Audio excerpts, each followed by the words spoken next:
Tuak terakhir si Pitung. Napas si Pitung megap-megap tersendat sulit bicara. Nyawanya tinggal sejengkal dari tenggorokan karena peluru emas Scout Hine menembus dadanya. Gua haus, minum Hine, pintanya. Elo menang sekarang. Elo sebenarnya baik, tapi anjing-anjing Elo yang jahat Hine, Elo mesti baik-baik ama orang kampung, kata si Pitung berpesan. Ia tewas di tangan seorang kepolisian Belanda di Batavia. Itulah potongan adegan film Si Pitung yang diperankan Diki Zulkarnaen garapan sutradara Nawi Ismail yang dirilis tahun 1970. Film ini menjadi populer dan melahirkan beberapa sekuel. Sebut saja Si Pitung Banteng Betawi, 1971, Si Pitung Beraksi Kembali, 1976, dan Pembalasan Si Pitung, 1977. Bagi warga Betawi, cerita Si Pitung jadi legenda perlawanan terhadap kompeni Belanda. Bahkan di Marunda, Jakarta Utara dibuatkan museum untuk mengenang kisah-kisahnya. Sejarawan Belanda Margriet van Til mengatakan kisah Si Pitung menjadi repertoar pencerita di tanah Betawi.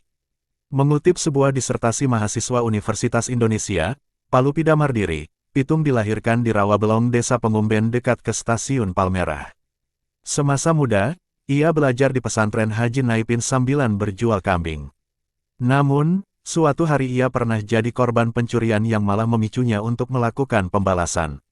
Ada yang bilang ia mencuri karena hutang, dan ada yang menganggap Pitung ingin menjadi seorang jagoan.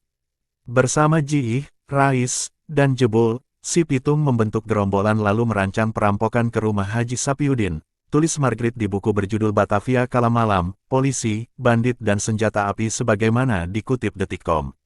Berdasarkan catatan masa kolonial akhir abad ke-19 di koran berbahasa Melayu, Hindia Olanda pada tanggal 18 Juni tahun 1892, suatu kali Scout Tanah Abang pernah menggeledah rumah gerombolan Si Pitung di Kampung Sukabumi, Kebayoran. Di sana ditemukan barang curian jas hitam topi Scout dan seragam yang diduga untuk penyamaran. Penggeledahan di lain waktu juga menemukan uang 125 gulden berikut hasil rampokan rumah khas Sapiudin yang disembunyikan di bawah tanah. Margriet menulis, pada Agustus tahun 1892, Pitung dan beberapa gerombolannya ditangkap karena meminta uang keamanan 50 ringgit ke kepala desa Kebayoran. Tapi, pada 1893 awal tahun, ia melarikan diri dari penjara Meester Cornelis. Dari situ, namanya jadi terkenal dan membuat Kepala Gubernur Jenderal Hindia Belanda pening. Kepala Si Pitung dan Jiih lalu dihargai 400 gulden bagi siapapun yang bisa menangkap. Di pelarian, Pitung sempat melakukan sejumlah aksi termasuk penembakan penyelidik kepolisian Jeram Latip. Perampokan seorang perempuan bernama Mi dan pencurian sarung bernilai ratusan gulden di kapal seorang saudagar perempuan. Suatu hari pada 1893, Jiih yang sama populernya dengan Pitung terjangkit penyakit. Ia yang dalam pelarian masuk ke kampung di kawasan Kebayoran. Namun karena tercium juragan kampung lantas melaporkan pada seorang demang. Jiih lalu digerebek dan tak bisa melawan meski ada 2 revolver di tangan. Ia demam kebajoran yang menciduk Jiih.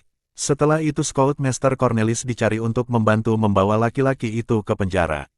Selama perjalanan banyak yang menonton, tulis Margriet dari kutipan surat kabar Java Bode tanggal 15 Agustus tahun 1893.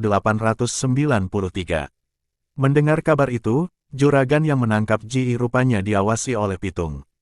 Dalam satu kesempatan, juragan ini dituliskan jadi korban pelurunya Pitung. Kejadian ini lantas membuat Hine melakukan pengejaran. Pada Oktober tahun 1893, berdasarkan seorang informan mengatakan bahwa Pitung sedang menuju perkuburan di Tanah Abang. Ia kemudian dipancing ke daerah Meester Cornelis. Di situ, Hine yang sudah siap dengan pasukan melakukan pengepungan. Terjadilah baku tembak dengan Pitung yang memakai celana pendek dan sarung revolver. Di pertempuran itu, Pitung tertembak di bagian lengan dan tersungkur akibat peluru yang menembus dadanya hingga jatuh. Saat Hine mendekat, Pitung yang belum kehabisan tenaga menembakkan peluru namun bisa dihindari. Tembakan itu dibalas sebutir peluru ke bawah punggung Si Pitung oleh pengawal Hine. Pitung yang sekarat kemudian dilarikan ke rumah sakit. Di perjalanan, katanya ia sempat bernyanyi-nyanyi riang di hadapan pengawal. Sebelum tewas bahkan meminta tuak dengan es. Tepat sebelum kematiannya, ia masih sempat meminta tuak dengan es. Menurut koran berbahasa Belanda, itu dikabulkan. Namun menurut koran Melayu Hindia Olanda permintaannya ditotak, tulis Margriet. Keterangan foto, gambar, Pitung dalam pakaian jago pada 1930-an sedang berkelahi dengan polisi pribumi. Foto, Dok. Buku, Batavia Kala Malam, Margriet Van Til. Sumber, detik.com.